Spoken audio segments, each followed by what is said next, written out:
നമസ്കാരം. കേരള വിഷന്റെ എല്ലാ പ്രിയപ്പെട്ട പ്രേക്ഷകർക്കും വാർത്താ ദിനത്തിലേക്ക് സ്വാഗതം. വാർത്തകൾ തത്സമയം യൂട്യൂബിൽ കാണാൻ കേരള വിഷൻ ന്യൂസ് 24/7 സന്ദർശിക്കുക. ഫേസ്ബുക്കിലും ഇൻസ്റ്റഗ്രാമിലും ട്വിറ്ററിലും ഞങ്ങളെ ഫോളോ ചെയ്യാം. ആദ്യം നോക്കാം പ്രധാന വാർത്തകൾ. ബ്രഹ്മപുരം തീപിടുത്തത്തിൽ സർക്കാരിനെ രൂക്ഷമായി വിമർശിച്ച ദേശീയ ഹരിത ട്രൈബ്യൂണൽ.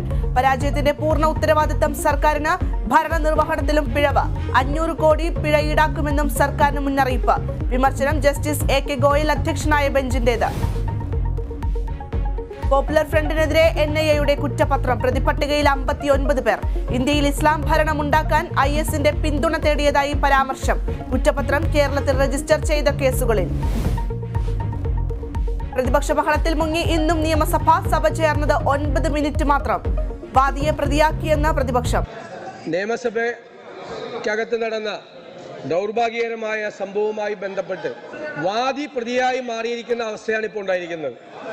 സർ, വാദികളായ 7 MLA-മാർക്കെതിരായി ഇവിടെ കലാപം നടത്തി എന്നുള്ള പേര് വരെ പറഞ്ഞുകൊണ്ടുള്ള ജാമ്യമില്ലാത്ത കേസുകൾ എടുത്തിരിക്കുകയാണ്. സമവായ നീക്കവുമായി സർക്കാർ.